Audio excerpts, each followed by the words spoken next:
Olá pessoal, meu nome é José Lúcio, eu sou um engenheiro de formação e um fotógrafo de coração.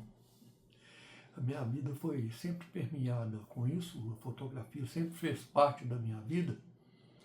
Eu não sou um profissional, sou um amador. E por que eu vim aqui gravar esse vídeo? Porque eu tenho visto alguns vídeos na internet e eles sempre, todos abordam, fazem uma abordagem como se a pessoa já conhecesse bastante de fotografia, e isso nem sempre é verdade. Então eu me vejo no direito de fazer isso aqui, de fazer um vídeo para os iniciantes, aqueles que nunca tiveram nenhum contato com uma máquina DSLR, ou melhor, DSLR, né? Uma máquina DSLR, ou seja, uma máquina de espelho, ou mesmo uma mirrorless, qualquer outro tipo de máquina, ou até mesmo com celular. E eu acho que eu posso fazer isso, porque embora seja amador, eu fiz alguns trabalhos fotográficos interessantes. Por exemplo, eu fotografei na década de 90 o Caminho de Santiago de Compostela, e foi publicado na revista Geográfica Universal. Fiz uma exposição fotográfica no Consulado Brasileiro de Los Angeles e também tem umas fotos publicadas nos jornais lá nos Estados Unidos. Então eu me sinto no direito de vir aqui e dar alguns pitacos, vamos dizer assim, não é? Meu objetivo então aqui é falar para iniciantes, pessoas que nunca tiveram contato nenhum com fotografia, e nós vamos falar uma linguagem mais acessível possível, e vamos deixar a questão de objetivas e vamos aprofundando os assuntos na medida que vocês eu for postando novos vídeos e houver interesse em vê-los, tá certo? Então, para começar hoje, nós vamos falar sobre 3 coisas que são muito importantes, que vão influenciar diretamente a sua fotografia. Quais são elas? Muitos chamam essas 3 coisas de pilares da fotografia, que são o ISO, a abertura do diafragma e a velocidade do obturador.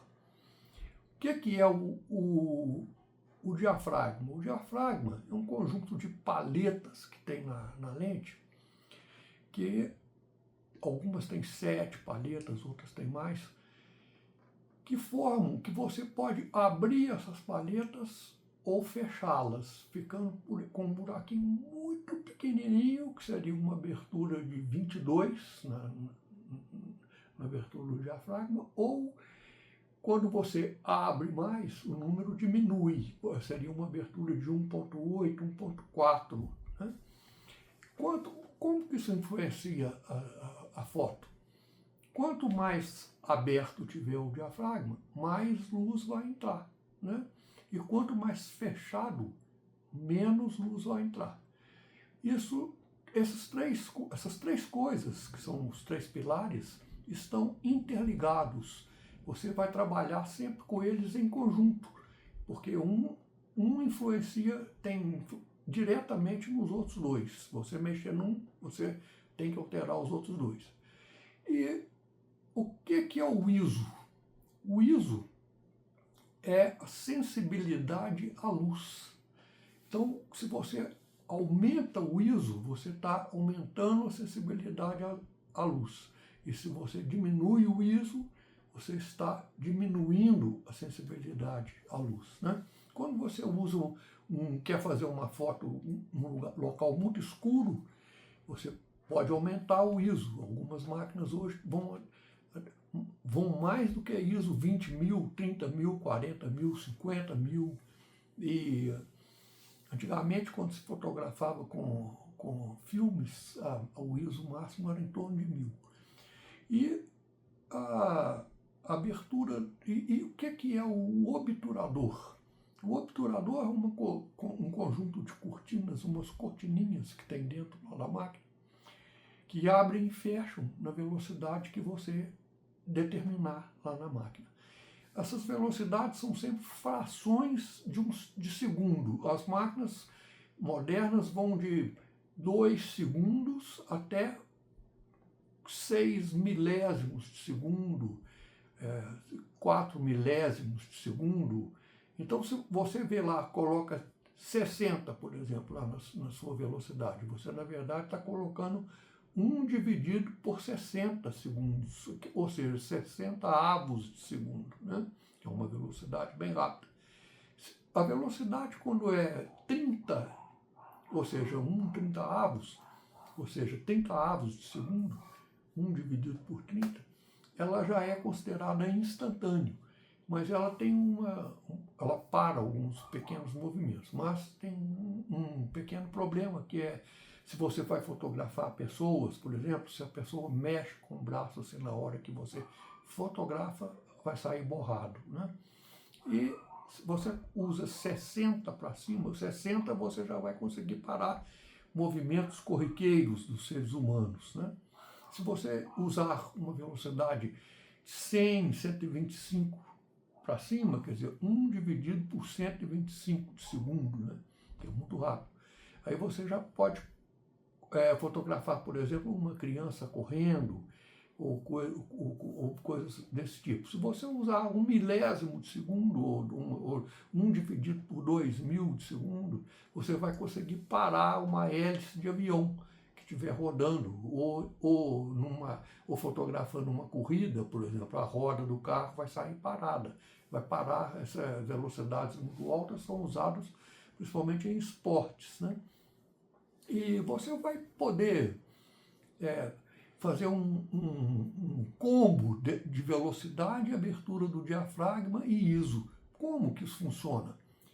Quanto menor o diafragma, maior é a profundidade do campo. Quanto menor é a abertura do diafragma, ou seja, quanto maior é o número que está lá na objetiva, que no caso seria 22, aí tem um buraquinho pequenininho no diafragma, você vai ter uma profundidade de campo maior. O que é a profundidade de campo? Vamos ver, por exemplo, aqui.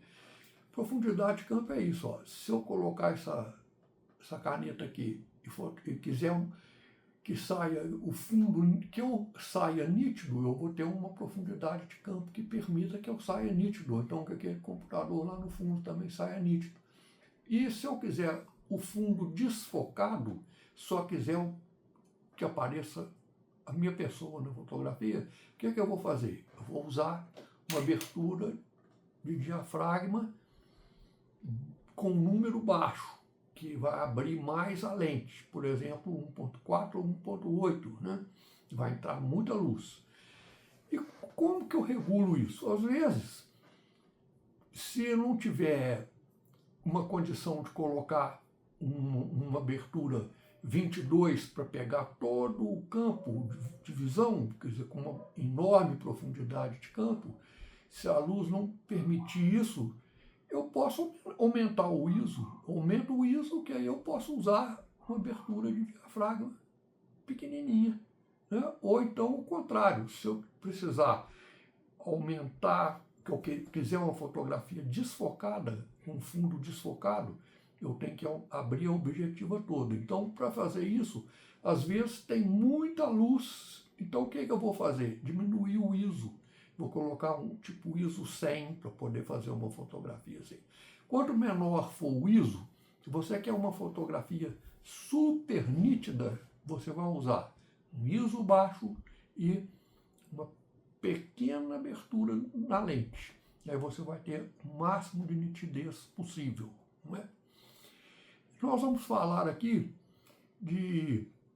também de celulares, que como hoje em dia os celulares todos têm, os melhores celulares têm uma capacidade fotográfica muito boa, nós vamos falar um pouco também de celulares, mas vamos priorizar máquinas Canon, máquinas com as objetivas Canon. Então, esse foi só uma apresentação, um vídeo de apresentação, digamos assim. Eu espero vê-los em breve quando eu postar um outro vídeo esmiuçando essas coisas todas e vamos falar sobre objetivos e vamos mostrar praticamente como que essas coisas funcionam, ok? Então eu vejo vocês no próximo vídeo. Muito obrigado se conseguiram chegar até aqui. Até mais.